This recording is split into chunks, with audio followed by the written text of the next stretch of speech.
Hello students, welcome back to our YouTube channel physics and math concept by Sumit Sharma. आज हम अपने इस video के अंदर करेंगे जो हमने 12th फिजिक्स के अंदर लास्ट लेक्चर के अंदर किया था, रिलेशनशिप बिटवीन करंट डेंसिटी, या फिर अपने पास हमने देखा था कंडक्टेंस या इसके अलावा रेजिस्टिविटी, उन सभी के बीच जो रिलेशनशिप निकाले थे। उसके बाद हमें कुछ टर्म्स पढ़नी है और वो टर्म्स आपको वैसे पता है जनरली कौन सी हैं, कंडक्टर, इंसुलेटर और बोल सकते हैं अपने पास सेमीकंडक्टर।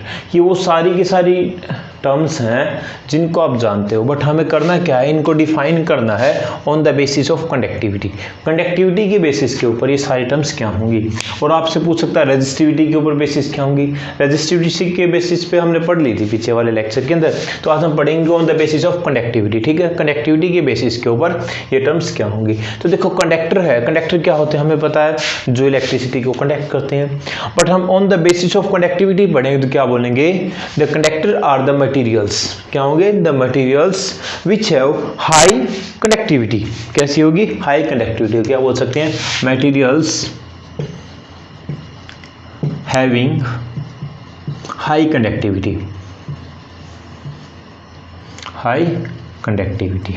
जिन मटेरियल्स की कंडक्टिविटी हाई होती है उनको क्या बोलते हैं, हम कंडक्टर बोलते हैं। कंडक्टर के अंदर क्या आएगा अपने पास, जैसे एल्यूमिनियम है, जिंक है, कॉपर है, आयरन है, निकिल है, या इसके अलावा हम देखें अपने पास गोल्ड है, सिल्वर है। ये सारे के सारे क्या हैं, कंडक्टर्स हैं। और कंडक्टर को यदि हम कंडक्टिविटी के बेस पे डिफाइन करें तो क्या आएगा, those materials whose conductivity is very high, जिनकी कंडक्टिविटी बहुत ज़्यादा है। ठीक है, फिर नेक्स्ट आता है इंसुलेटर। अब इंसुलेटर का जिक्र करेगा तो जस्ट इसके अपोजिट, जिनकी कंडक्टिविटी क्या होगी, वेरी लो। क्या होगी, those materials whose conductivity is very low और आइदर नील, क्या बोल सकते हैं, जीरो भी हो सकती है, या फिर आपको क्या बोल सकता है भाई, जो कंडक्टिविटी हो क्या हो, बहुत ही कम हो। अब इंसुलेटर का जिक्र करें तो इंसुलेटर क्या होता है मेरे पास, जैसे कॉपर, इसके अलावा देख सकते हैं, देखो वुड है, लकड़ी है, ग्लास है, ये सारे के सारे क्या अपने पास इंसुलेटर्स हैं जो इलेक्ट्रिसिटी को कंडक्ट नहीं करते, जिनकी कंडक्टिविटी बहुत ही लो या फिर नील होती है। ठीक है, नेक्स्ट आता है अपने पास सेमीकंडक्टर। सेमीकंडक्टर क्या है, सेमी देखो बीच का हुआ है सेमीकंडक्टर, तो सेमीकंडक्टर क्या है, वो इंसुलेटर है, क्या बोल सकते हैं, वो इंसुलेटर है। ठीक है, इंसुलेटर क्यों बोला, क्योंकि नॉर्मल टेम्परेचर के ऊपर आप देखोगे तो कंडक्ट नहीं करेंगे, बट ऐसे सेमीकंडक्टर यदि हम डिफाइन करें कंडक्टिविटी के बेसिस पे तो क्या आएगा, those materials whose conductivity lie in between conductor और इंसुलेटर, इन दोनों के बीच में जिनकी कंडक्टिविटी लाई करती है वो क्या आएगा अपने पास, सेमीकंडक्टर। तो लिखोगे semiconductor are the materials whose conductivity is lie in between insulator and conductor, जिनकी कंडक्टिविटी इंसुलेटर और कंडक्टर के बीच में लाई करती है, वो कैसे होते हैं, सेमीकंडक्टर। इनके एग्जांपल पूछेगा, सिलिकॉन, जर्मेनियम, ये मोस्ट इंपोर्टेंट एग्जांपल है जो आप पढ़ोगे आपके 9th जो यूनिट आती है ना, सेमीकंडक्टर डिवाइसेज, उसके अंदर आप इनके बारे में बहुत ज़्यादा डिटेल से पढ़ोगे। तो सेमीकंडक्टर्स क्या है, इनके यूजेस क्या है, इनकी जो डिवाइसेस बनती हैं वो डिवाइसेस क्या है। ठीक है, तो आप इनको बता सकते हो भाई, जो कनेक्टिविटी के बेसिस पे पूछे तो ये बताओगे, रेजिस्टिविटी के बेसिस से पूछे तो उल्टा, जो अपने पास कंडक्टर है, कंडक्टर के अंदर रेजिस्टिविटी क्या मिलेगी, वेरी लो, बहुत ही कम, या बोल सकते हैं नील, कोई सुपर कंडक्टर होगा तो। इंसुलेटर के लिए क्या मिलेगा, जो अपने पास रेजिस्टिविटी है, रेजिस्टिविटी क्या होगी, देखो कंडक्टर के लिए रेजिस्टिविटी क्या होगी, बहुत ही लो। जो इंसुलेटर होगा उनके लिए क्या होगी, बहुत ही ज्यादा रेजिस्टिविटी। ठीक है, और जो सेमीकंडक्टर होगा उनके बीच में क्या मिलेगी, मॉडरेट। किनके बीच लाई करे, कंडक्टर और इंसुलेटर के। ठीक है, तो कंडक्टिविटी और रेजिस्टिविटी हमें पता, कंडक्टिविटी को हमने ऐसे रिप्रेजेंट किया था, रेसिप्रोकल ऑफ रेजिस्टिविटी। जिसकी रेजिस्टिविटी हाई उसकी कंडक्टिविटी लो होगी, और जिसकी कंडक्टिविटी लो उसकी रेजिस्टिविटी क्या होगी, उसके अपोजिट देखें क्या मिलेगी, हाई होगी। ठीक है, तो एक दूसरे क्या है, इनवर्सली प्रोपोर्शनल है। ठीक है, तो ये हमने इनको डिफाइन कर दिया। अभी हम करेंगे जो रिलेशनशिप हमने पढ़ी है, किनके बीच कंडक्टिविटी या करंट डेंसिटी, या फिर आप बोल सकते हो कंडक्टेंस, या इसके अंदर देखोगे आप जो रिलेशन हमने जे इक्वल्स टू सिग्मा ई, इनके बीच निकाला था। ये रिलेशन क्या बताता अपने को, भाई जो अपने पास करंट डेंसिटी है वो कंडक्टिविटी और इलेक्ट्रिक फील्ड इंटेंसिटी के साथ कैसे वेरी करती है। ठीक है, अब हम करेंगे जो अपने पास रेजिस्टिविटी और जो रेजिस्टेंस है वो दोनों के दोनों टेम्परेचर के ऊपर कैसे डिपेंड करते हैं। हमें पता है जो टेम्परेचर है, टेम्परेचर के साथ किसी भी एक कंडक्टर का रेजिस्टेंस भी चेंज होता है और रेजिस्टिविटी भी चेंज होती है। तो कैसे चेंज करते हैं, कैसे हम उनके बेसिस न्यूमेरिकल्स को कर पाएंगे। तो देखिएगा अपने पास, देखिए पहले हम निकालेंगे effect of temperature on resistance. भाई जो रेजिस्टेंस है उसके ऊपर टेम्परेचर का इफेक्ट क्या होता है। तो देखिएगा इसके अंदर हमें पता है, देखो हम किसी भी कंडक्टर के अक्रॉस, जैसे अपने पास एक कंडक्टर है, ठीक है, इसके अक्रॉस यदि हम टेम्परेचर हाई करेंगे, क्या करते हैं, टेम्परेचर हाई किया। अब टेम्परेचर हाई होगा तो जो एक कंडक्टर के अंदर जो इलेक्ट्रॉन्स हैं उन इलेक्ट्रॉन्स की थर्मल कंडक्टिविटी, बोल सकते हैं थर्मल वेलोसिटी इंक्रीज होगी। पहले इस रेट से जा रहे थे, अब मान लेते पहले 2 मीटर पर सेकंड की रेट से जा रहा था, अब क्या जाएंगे 5 मीटर पर सेकंड की रेट से, क्योंकि वो कैसी है, थर्मल वेलोसिटी। और थर्मल वेलोसिटी टेम्परेचर चेंज होने के साथ, वो टेम्परेचर को इंक्रीज किया तो थर्मल वेलोसिटी इंक्रीज होगी। अब थर्मल वेलोसिटी इंक्रीज करती है, अब थर्मल वेलोसिटी इंक्रीज करेगी तो देखिएगा जो इलेक्ट्रॉन्स हैं उनके बीच जो कोलिजन होता है वो कोलिजन भी क्या होगा, फास्ट होगा। कोलिजन क्या होगा, फास्ट। अब कोलिजन फास्ट हो गया तो उनका जो एवरेज रिलैक्सेशन टाइम है, जिसको हम टो बोलते हैं, क्या बोलते हैं, टो, वो क्या होगा, कम होगा। देखो टेम्परेचर इंक्रीज किया हमने, क्या किया, टेम्परेचर को इंक्रीज किया तो जो टो है, टो क्या होगा, डिक्रीज होगा, क्योंकि भाई टेम्परेचर इंक्रीज करने से जो थर्मल वेलोसिटी है इलेक्ट्रॉन की वो इंक्रीज होगी। अब थर्मल वेलोसिटी इंक्रीज होगी तो जो कोलिजन अपने पास 1 सेकंड में होना था वो हाफ सेकंड में हो जाएगा, ठीक है। तो अपने पास टेम्परेचर इंक्रीज करने के साथ अपना जो एवरेज रिलैक्सेशन टाइम है वो क्या हो जाएगा, डिक्रीज, क्योंकि टेम्परेचर इंक्रीज हुआ तो थर्मल वेलोसिटी इंक्रीज हुई। थर्मल वेलोसिटी इंक्रीज हुई तो जो इलेक्ट्रॉन्स उनके बीच जो कोलिजन है वो क्या होंगे, फास्टर होंगे, और फास्टर होंगे तो उनका जो एवरेज रिलैक्सेशन टाइम था वो क्या हो जाएगा, कम, ठीक है। अब देखिएगा आप यहां से हमने लिखा R is inversely proportional to tau. जो टो है, टो क्या, एवरेज रिलैक्सेशन टाइम। तो एवरेज रिलैक्सेशन टाइम के रेजिस्टेंस इनवर्सली प्रोपोर्शनल होता है। यदि अपना रिलैक्सेशन टाइम कम होगा, रिलैक्सेशन टाइम कम होगा तो रेजिस्टेंस क्या करेगा, हाई करेगा। देखो जब हमने टेम्परेचर हाई किया, टेम्परेचर हाई करने के साथ अपना एवरेज रिलैक्सेशन टाइम क्या हो गया, लो। एवरेज रिलैक्सेशन टाइम क्या होगा, कम, इसकी वैल्यू क्या होगी, कम। अब रिलैक्सेशन टाइम कम हुआ तो रेजिस्टेंस क्या करेगा, इंक्रीज करेगा। तो इसका मीन क्या हुआ, टेम्परेचर के क्या होगा, डायरेक्टली प्रोपोर्शनल। यदि टेम्परेचर इंक्रीज करेगा तो जो रेजिस्टेंस है वो भी इंक्रीज करेगा, ठीक है। वन लाइनर के अंदर क्वेश्चन पूछ सकता है आपसे, या फिर वैसे एक कंसेप्चुअल क्वेश्चन है जो बहुत ज्यादा कम है, ठीक है। तो जो इफेक्ट ऑफ टेम्परेचर देखा क्या होगा, with increase in the temperature of a conductor the resistance of the conductor increases.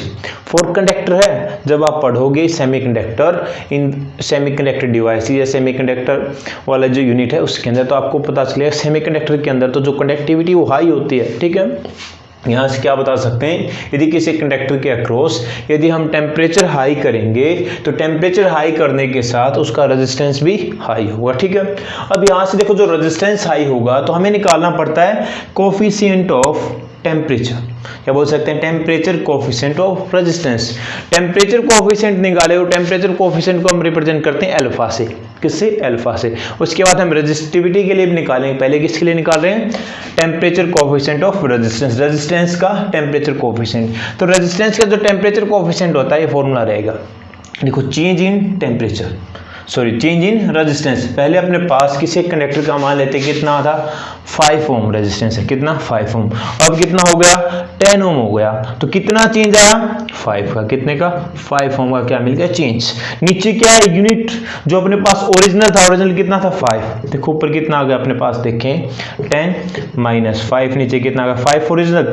Temperature में कितना चेंज किया, मान लेते हैं हमने 10 डिग्री केल्विन का चेंज किया है, 10 केल्विन का चेंज किया है, यूनिट लेके चले SI, तो अपने पास क्या होगा, यहाँ से देखें 5 इंटू में कितना है, 1/10 काट दिया, 1/10। तो क्या हुआ, ये जो टेम्परेचर कोफिशिएंट है उसकी वैल्यू आपको मिल जाएगी फॉर रेजिस्टेंस। तो रेजिस्टेंस के लिए आपको टेम्परेचर कोफिशिएंट बोलेगा तो क्या लिखोगे आप, defined as the increase in the resistance per unit original.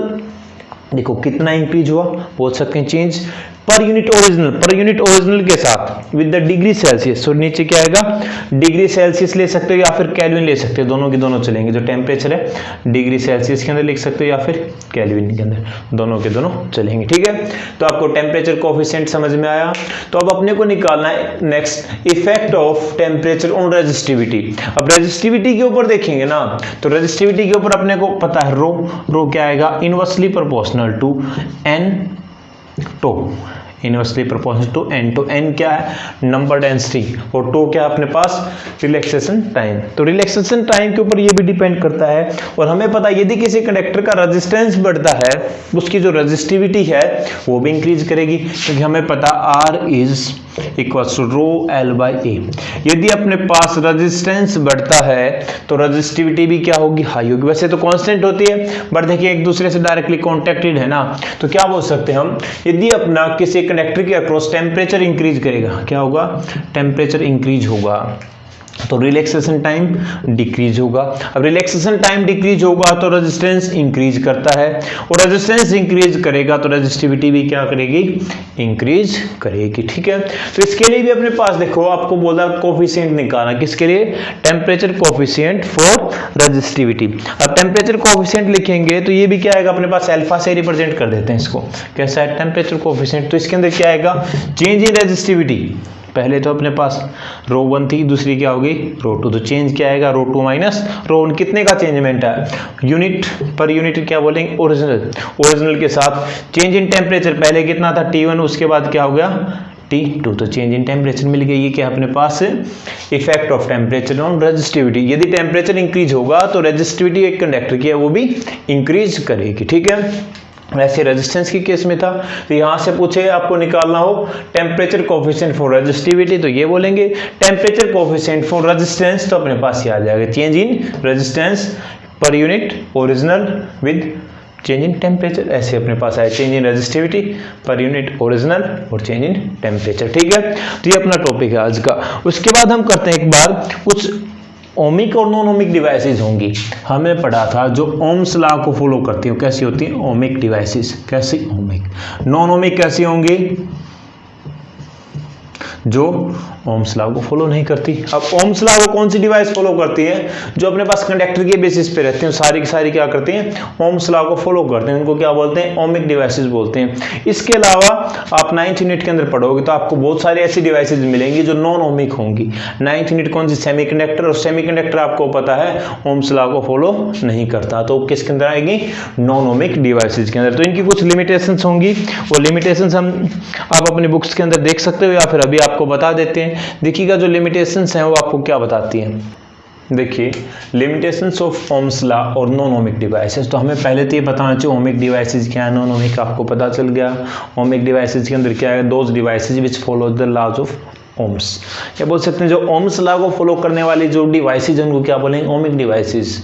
और इसके अलावा यदि कुछ ऐसी डिवाइसेज भी होंगी जो ओम्स लॉ को फॉलो नहीं करती, उनको क्या बोलेंगे, नॉन ओमिक डिवाइसेज। अब नॉन ओमिक डिवाइसेज हैं तो क्या होंगे, जो ओम्स लॉ को फॉलो नहीं करती, और जो उसको फॉलो नहीं करेगा उसको हम क्या बोल देंगे, लिमिटेशंस। तो आपसे एग्जाम में पूछ सकता है व्हाट आर द ड्रॉबैक्स और the limitations of Ohm's law, और बोल दे what are non ohmic devices. Non ohmic devices क्या होंगी, जो ओम्स लॉ को फॉलो नहीं करती। हमें पता है ओम्स लॉ के अनुसार क्या आता है, V और I के बीच जो ग्राफ आता है कैसा मिलता है, लीनियर मिलता है। बट जो नॉन ओमिक डिवाइसेज होंगी उनके लिए जो V और I के बीच जो ग्राफ होगा, कोई कंडीशन नहीं है कि वो अपने पास कैसा मिल जाए, लीनियर मिले। इसके अलावा कैसा हो सकता है अपने पास, इस टाइप से ऐसे भी हो सकता है। ठीक है, तो सारे के सारे से V माना इसको I माना, यहाँ पे क्या V ये I, इनके बीच यदि हम ग्राफ निकालेंगे तो लीनियर नहीं होगा। अब लीनियर नहीं होगा तो कौन सी होंगी, सारे के सारे सेमीकंडक्टर डिवाइसेज किसके अंदर आएंगी, नॉन ओमिक डिवाइसेज के अंदर आएगी। क्योंकि उनके अंदर आप पढ़ोगे कहीं पे आप जैसे डायोड, क्या पढ़ोगे, डायोड। डायोड क्या होती है, जेनर डायोड आएगी, फोटो डायोड आएगी, बहुत सारी डायोड्स आएंगी।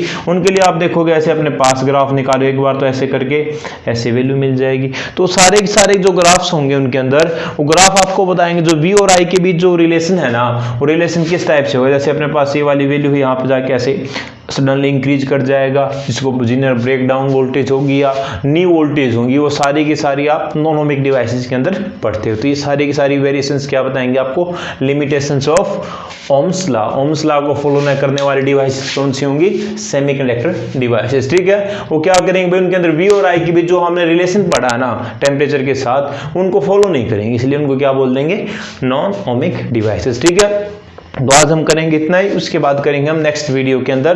तो अपने इस YouTube channel physics and math concept by Sumit Sharma को लाइक, शेयर और सब्सक्राइब करें, ताकि जो आपके नज़दीकी बच्चे हैं वो भी आपको आसानी से इस सब टॉपिक के बारे में अच्छे से जान पाएँ। ठीक है, तो तब तक के लिए आप घर पे रहें, स्टे सेफ, स्टे होम। ठीक है।